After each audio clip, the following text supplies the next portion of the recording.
ಎಲ್ಲರಿಗೂ ನನ್ನ ನಮಸ್ಕಾರ. ನೈನಸ್ ರೆಸಿಪೀಸ್ ಬಾಕ್ಸಿಗೆ ಸ್ವಾಗತ.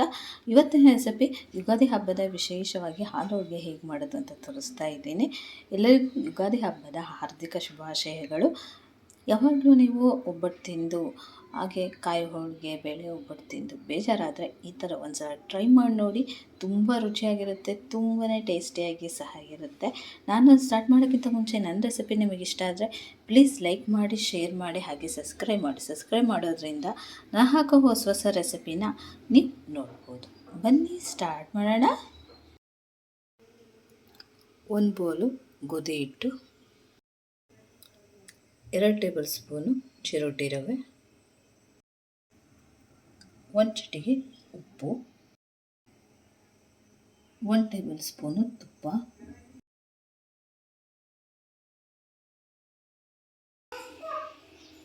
2 ಸ್ಪೂನು ಗಸಗಸೆ, 3/4 ಬೌಲು ಬೆಲ್ಲ, ಅರ್ಧ ಬೌಲು ತೆಂಗಿನಕಾಯಿ. ಇದು ಸಿಪ್ಪೆ ತೆಗೆದ್ಬಿಟ್ಟು ವೈಟ್ ಮಾತ್ರ ಇಟ್ಕೊಳ್ಳಿ, ಚೆನ್ನಾಗಿ ಬರುತ್ತೆ. ಬಾದಾಮಿ ಒಂದು 10 ಬಾದಾಮಿನ ನೀರಿನಲ್ಲಿ ನೆನೆಸಿ ಸಿಪ್ಪೆ ತೆಗೆದಿಟ್ಕೊಂಡಿದ್ದೀನಿ. ಏಲಕ್ಕಿ ಒಂದು 3 ಏಲಕ್ಕಿ, ಗೋಡಂಬಿ ಮತ್ತು ಪಿಸ್ತಾನ ನೆನೆಸಿಟ್ಕೊಂಡಿದ್ದೀನಿ. ಒಂದು 5 ಪಿಸ್ತಾ, ಒಂದು 10 ಗೋಡಂಬಿನ ನೆನೆಸಿಟ್ಕೊಂಡಿದ್ದೀನಿ. ಕೇಸರಿ ಬಿಸಿ ಹಾಲಲ್ಲಿ ನೆನೆಸಿಟ್ಟಿದ್ದೀನಿ. ನಾನಿವತ್ತು ಕಂಟ್ರಿ ಡಿಲೈಟ್ ಅವರ ಬಫೆಲೋ ಮಿಲ್ಕ್ ತೊಗೊತಾ ಇದ್ದೀನಿ. ಎಮ್ಮೆ ಹಾಲಿದು ತುಂಬ ಚೆನ್ನಾಗಿರುತ್ತೆ, ಗಟ್ಟಿ ಇರುತ್ತೆ ಇದು ಹಾಲು. ನೀವು ಯಾವುದೇ ಹಾಲು ಸಹ ತೊಗೋಬೋದು. ನಂದಿನಿ ಬೇರೆ ಯಾವುದಾದ್ರೂ ಡೈರಿ ಹಾಲು ಯಾವುದಾದ್ರೂ ತೊಗೋಬೋದು. ಒಂದು ಪಾತ್ರೆ ತೊಗೊಂಡಿದ್ದೀನಿ. ಅದಕ್ಕೆ 1 ಕಪ್ ಗೋಧಿ ಹಿಟ್ಟು, 2 ಟೇಬಲ್ ಸ್ಪೂನು ಚಿರೋಟಿ ರವೆ,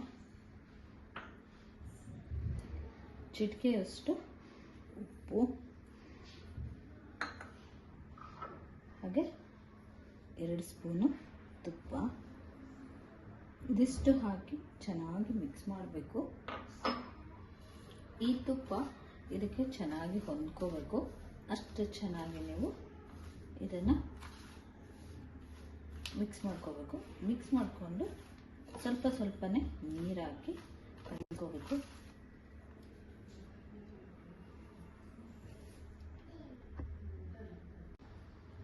ಇದಕ್ಕೆ ಇವಾಗ ಸ್ವಲ್ಪ ಸ್ವಲ್ಪನೇ ನೀರು ಹಾಕಿ ಕಲಿಸ್ಕೊಳ್ಳೋಣ.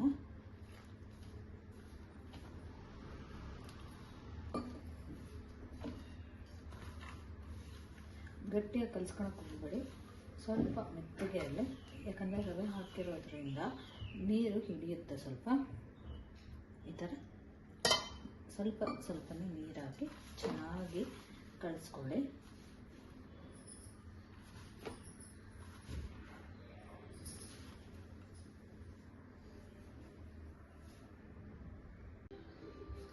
ನೋಡಿ, ಇವಾಗ ಇದನ್ನು ಕಲಿಸ್ಕೊಂಡಿದ್ದೀನಿ. ಕಲಿಸ್ಕೊಂಡ್ಮೇಲೆ ಒಂದು 2 ನಿಮಿಷ ಚೆನ್ನಾಗಿ ನಾದ್ಕೋಬೇಕು. ಈ ಥರ ರವೆ ಹಾಕಿರ್ತೀವಲ್ಲ, ಚೆನ್ನಾಗಿ ಇದು ಹಾಕಬೇಕು.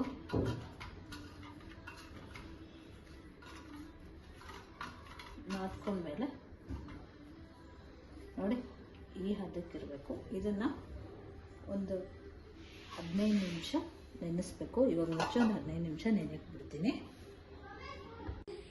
ಇದು ಇವಾಗ ಆಗಿದೆ, ಆಫ್ ಮಾಡ್ತಾ ಇದ್ದೀನಿ. ಆಫ್ ಮಾಡಿ ಇದನ್ನು ಆರಕ್ಕೆ ಬಿಡೋಣ. ಸ್ವಲ್ಪ ತಣ್ಣಗಾಗಬೇಕು ಚೆನ್ನಾಗಿ.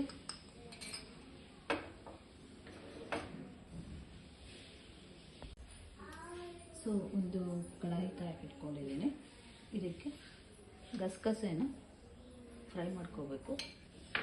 ಸಣ್ಣ ಉರಿಯಲ್ಲಿ ಫ್ರೈ ಮಾಡ್ಕೊಳ್ಳಿ. 1 ನಿಮಿಷಗಳ ಕಾಲ ಇದನ್ನು ಚೆನ್ನಾಗಿ ಡ್ರೈ ರೋಸ್ಟ್ ಮಾಡ್ಕೋಬೇಕು.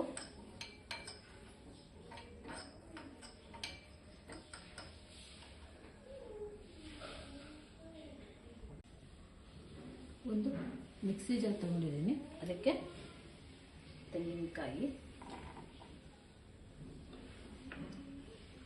ನೆನೆಸಿಟ್ಟಿರುವಂತಹ ನೀರೆಲ್ಲ ತೆಗೆದಿದ್ದೀನಿ, ಪಿಸ್ತಾ, ಹಾಗೆ ಏಲಕ್ಕಿ,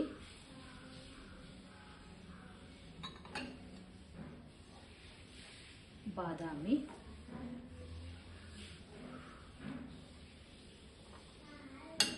ನೆನೆಸಿಟ್ಟಿರುವಂತಹ ಗೋಡಂಬಿ, ಇದ್ರ ನೀರು ತೆಗೆದುಬಿಟ್ಟು ಹಾಕಬೇಕು. ಗೋಡಂಬಿ ಹಾಗೆ ಗಸಗಸೆ, ಇದು ತಣ್ಣಗಾಗಿದೆ ಗಸಗಸೆ, ಹುರಿದಿರುವಂತಹ ಗಸಗಸೆ. ಇದನ್ನು ಹಾಗೆ ಒಂದ್ಸಲ ಮಿಕ್ಸಿ ಮಾಡಬೇಕು, ಆಮೇಲೆ ನೀರು ಹಾಕಬೇಕು. ಇವಾಗ ಇದನ್ನು ಮಿಕ್ಸಿ ಮಾಡ್ತೀನಿ. ಇದಕ್ಕೆ ಸ್ವಲ್ಪ ನೀರು ಹಾಕಿ ನೈಸಾಗಿ ಪೇಸ್ಟ್ ಮಾಡ್ಕೊಂಬರ್ಬೇಕು. ಇದನ್ನ ಇವಾಗ ನೈಸಾಗಿ ಪೇಸ್ಟ್ ಮಾಡ್ಕೊಂಬರ್ತೀನಿ. ಇವಾಗ ಒಂದು ಪಾತ್ರೆ ತೊಗೊಂಡಿದ್ದೀನಿ, ಇದಕ್ಕೆ ಹಾಲನ್ನ ಹುರಿದಾಕ್ತಾ ಇದ್ದೀನಿ. ಹಾಲಿಗೆ ನೀರು ಹಾಕಕ್ಕೆ ಹೋಗ್ಬೇಡಿ, ಗಟ್ಟಿಯಾಗಿರಬೇಕು. ಗಟ್ಟಿಯಾಗಿದ್ರೇ ಚೆನ್ನಾಗಿರುತ್ತೆ. ಅರ್ಧ ಲೀಟ್ರ್ ಹಾಲನ್ನ ತೊಗೊಂಡಿದ್ದೀನಿ. ನೀವು ಯಾವುದೇ ಬ್ರ್ಯಾಂಡ್ ಹಾಲನ್ನ ಸಹ ಉಪಯೋಗಿಸ್ಬೋದು.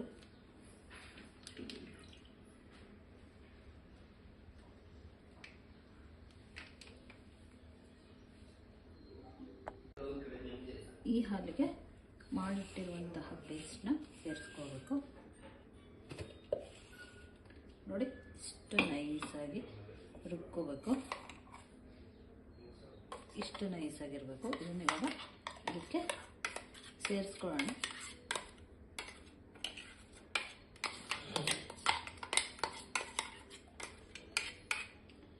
ಈ ಮಿಕ್ಸಿ ಜಾರಿಗೆ ಸ್ವಲ್ಪ ನೀರು ಹಾಕಿ ನೀಟಾಗಿ ಕೈ ಹಾಕ್ಕೊಂಡು ಸೇರಿಸ್ಕೋಬೇಕು.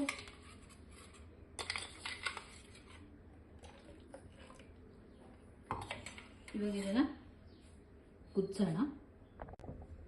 ಇದನ್ನು ಒಂದ್ಸಲ ಹಾಕಿದ್ರೆ ನೀಟಾಗಿ ಮಿಕ್ಸ್ ಮಾಡ್ಕೋಬೇಕು, ಕೈ ಆಡ್ಕೋಬೇಕು. ಇವಾಗ ಒಲೆ ಮೇಲಿಟ್ಟು ಕುದಿಸೋಣ. ನೋಡಿ, ಇವಾಗ ಕಾಸಕ್ಕೆ ಇಟ್ಕೊಂಡಿದ್ದೀನಿ. ಇವಾಗ ಈ ಹಾಲಿಗೆ ಕುದೀತಾ ಇದೆ. ಇದಕ್ಕೆ ನೆನೆಸಿಟ್ಟಿರುವಂತಹ ಕೇಸರಿನ ಹಾಕ್ತಾ ಇದ್ದೀನಿ.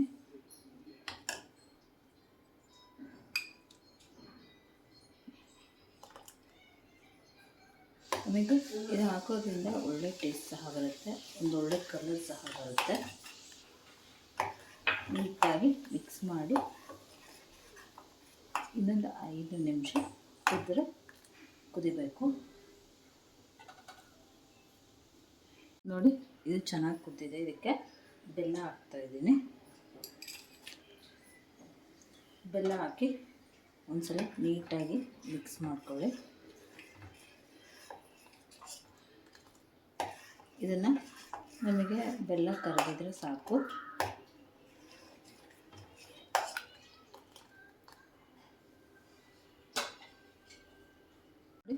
ಇದು ಒಂದು 2 ಕುದಿ ಬಂದ ತಕ್ಷಣ ಬೆಲ್ಲ ಹಾಕಿಂದ ಕರಗಿಂದ ಒಂದು 2 ಕುದಿ ಬಂದ ತಕ್ಷಣ ಆಫ್ ಮಾಡ್ಕೊಂಬಿಡಿ.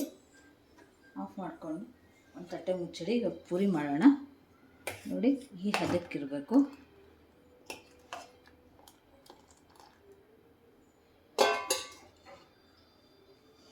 ಹಿಟ್ಟು ನೆಂದಿದೆ. ನೋಡಿ ಎಷ್ಟು ಚೆನ್ನಾಗಿದೆ. ಇದನ್ನು ಮತ್ತೆ ಒಂದು 2 ನಿಮಿಷಗಳ ಕಾಲ ಚೆನ್ನಾಗಿ ನಾದ್ಕೋಬೇಕು. ಈ ಥರ ನಾದ್ಕೊಂಡ್ಮೇಲೆ ಸಣ್ಣ ಸಣ್ಣದಾಗಿ ನಿಮಗೆ ಯಾವ ಸೈಜ್ ಬೇಕೋ ಆ ಸೈಜಲ್ಲಿ ನೀವು ಉಳ್ಳಿ ಮಾಡ್ಕೋಬೋದು.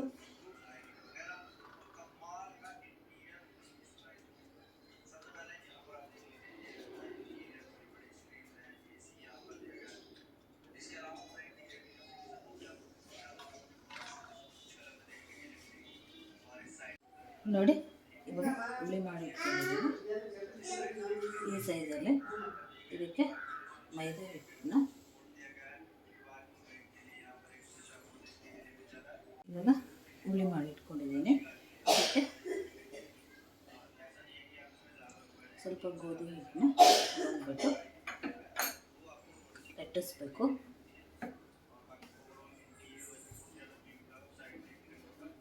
ನೀವು ಎಣ್ಣೆಯಲ್ಲಿ ಸಹ ಲಟ್ಟಿಸ್ಕೋಬೋದು, ಇಲ್ಲ ಸಣ್ಣ ಸಣ್ಣ ಪೂರಿ ಮಾಡಿಬಿಟ್ಟು ಸಹ ಲಟ್ಟಿಸ್ಕೋಬೋದು.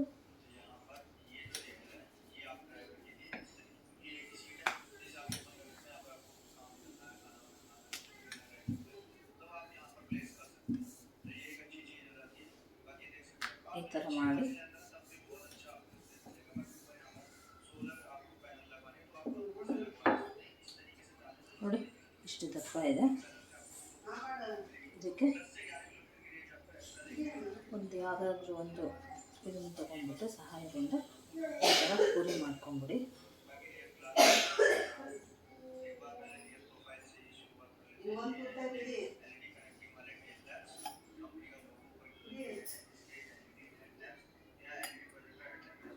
ಸೊ ಮತ್ತೆ ಇದೇ ಹಿಟ್ಟನ್ನ ಮತ್ತೆ ಮಾಡ್ಕೋಬೋದು.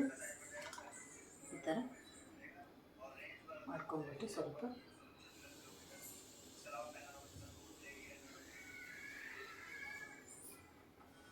ಹಿಟ್ಟು ತಗೊಂಡು ಈ ಥರ ನೀಟಾಗಿ ಲಟ್ಟಿಸ್ಕೊಳ್ಳಿ. ತೆಳ್ಳಗೆ ಲಟ್ಟಿಸ್ಕೊಬೇಡಿ, ಸ್ವಲ್ಪ ದಪ್ಪನೇ ಲಟ್ಟಿಸ್ಕೊಳ್ಳಿ.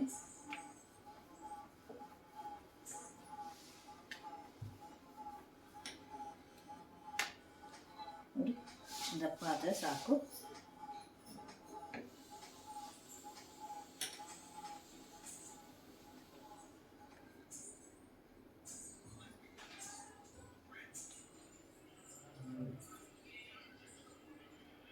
ನೋಡಿ, ಇದೇ ಥರನೇ ಎಲ್ಲ ಪೂರಿಗಳನ್ನು ನೀಟಾಗಿ ಲಟ್ಟಿಸ್ಕೋಬೇಕು. ಇವಾಗ ಎಣ್ಣೆ ಕಾದಿದೆ, ಪೂರಿ ಕೈನ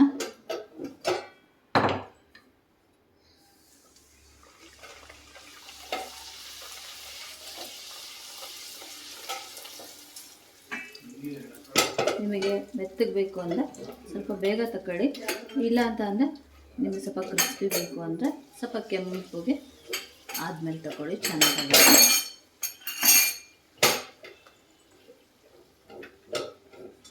ನೋಡಿ ಎಷ್ಟು ಚೆನ್ನಾಗಿ ಕಲರ್ ಬಂದಿದೆ. ಇದನ್ನ ಇವಾಗ ತೆಗಿತಾ ಇದ್ದೀನಿ. ಇದೇ ಥರನೇ ಎಲ್ಲ ಪೂರಿನ ಕರಿಬೇಕು. ಎಣ್ಣೆ ಚೆನ್ನಾಗಿ ಕಾದಿರಬೇಕು. ನೀವು ಸ್ವಲ್ಪ ಕಾಸ್ಬಿಟ್ಟು ಹಾಕಿದರೆ ಉಬ್ಬಲ್ಲ ಪೂರಿಗಳು. ಭಾಳ ರುಚಿ ಇರ್ತದೆ ರೀ ಈ ಹಾಲು ಹೋಳಿಗೆ ಮಾತ್ರ. ನೀವು ಖಂಡಿತ ಒಂದು ಸಲ ಮನೆಯಲ್ಲಿ ಟ್ರೈ ಮಾಡಿ ನೋಡಿ, ಖಂಡಿತ ಇಷ್ಟ ಆಗುತ್ತೆ. ಹಾಗೆ ನನ್ನ ರೆಸಿಪಿ ನಿಮಗೆ ಇಷ್ಟ ಆದರೆ ಪ್ಲೀಸ್ ಲೈಕ್ ಮಾಡಿ, ಹಾಗೆ ಶೇರ್ ಮಾಡಿ, ಹಾಗೆ ಸಬ್ಸ್ಕ್ರೈಬ್ ಮಾಡಿ. ಸಬ್ಸ್ಕ್ರೈಬ್ ಮಾಡೋದ್ರಿಂದ ನಾ ಹಾಕೋ ಹೊಸ ಹೊಸ ರೆಸಿಪಿನ ನೀವು ಖಂಡಿತ ನೋಡ್ಬೋದು.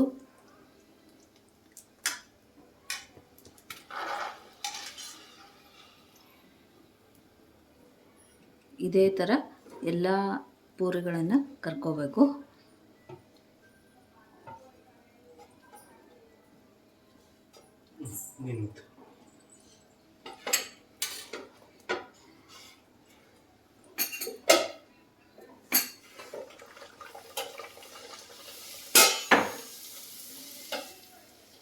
ಇವಾಗ ಒಂದು ಸರ್ವಿಂಗ್ ಬೌಲ್ ತಗೊಂಡು ಅದಕ್ಕೆ ಪೂರಿ ಇಡ್ತಾ ಇದ್ದೇನೆ. ಪೂರಿ ಇಟ್ಟು ಇದ್ರ ಮೇಲೆ ಮಾಡಿಟ್ಟಿರುವಂತಹ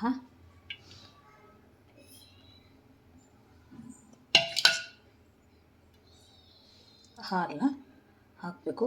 ಆರಿದೆ ನೀವು ಒಂದು ಸ್ವಲ್ಪ ಬಿಸಿ ಮಾಡಿ ಹಾಕಿ, ಚೆನ್ನಾಗಾಗುತ್ತೆ.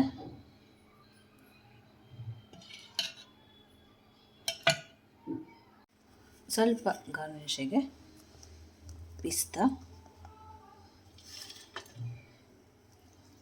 ಬಾದಾಮ್ ಹಾಗೆ ಗೋಡಂಬಿಯಿಂದ ಅಲಂಕರಿಸಿದೆ. ರೆಡಿ. ನೋಡಿ, ಹಾಲು ಹೋಳಿಗೆ ರೆಡಿಯಾಗಿದೆ. ಈ ಯುಗಾದಿ ಹಬ್ಬದ ವಿಶೇಷವಾಗಿ ಹಾಲು ಹೋಳಿಗೆ ಮಾಡಿದ್ದೀನಿ. ಯಾವಾಗಲೂ ಬೇಳೆ ಒಬ್ಬಟ್ಟು, ಕ್ಯಾರೆಟ್ ಹೋಳಿಗೆ ಹೀಗೆ ಒಬ್ಬಟ್ಟುಗಳು ತಿಂದು ಬೇಜಾರಾಗಿದ್ದರೆ ಈ ಥರ ಹಾಲು ಒಬ್ಬಟ್ಟು ಮಾಡ್ಕೊಂಡು ತಿನ್ನಿ. ಸೂಪರಾಗಿರುತ್ತೆ, ತುಂಬಾ ಟೇಸ್ಟಿಯಾಗಿ ಸಹ ಇರುತ್ತೆ. ಇದರಿಂದ ನೀವು ಐಸ್ ಕ್ರೀಮ್ ಸಹ ಮಾಡ್ಬೋದು. ಇದೇ ಹಾಲನ್ನ ನೀವು ಕುಲ್ಫಿನ ಈ ಥರ ಹಾಕಿಬಿಟ್ಟು ಫ್ರಿಜ್ಜಲ್ಲಿಟ್ಟರೆ ಕುಲ್ಫಿ ಆಗುತ್ತೆ. ಅದು ಸಹ ತುಂಬ ಟೇಸ್ಟಿಯಾಗಿ ಸಹ ಇರುತ್ತೆ. ನನ್ನ ರೆಸಿಪಿ ನಿಮಗೆ ಇಷ್ಟ ಆದರೆ ಪ್ಲೀಸ್ ಲೈಕ್ ಮಾಡಿ, ಶೇರ್ ಮಾಡಿ, ಹಾಗೆ ಸಬ್ಸ್ಕ್ರೈಬ್ ಮಾಡಿ. ಸಬ್ಸ್ಕ್ರೈಬ್ ಮಾಡೋದ್ರಿಂದ ನಾನು ಹಾಕೋ ಹೊಸ ಹೊಸ ರೆಸಿಪಿನ ನೀವು ನೋಡ್ಬೋದು. Thank you.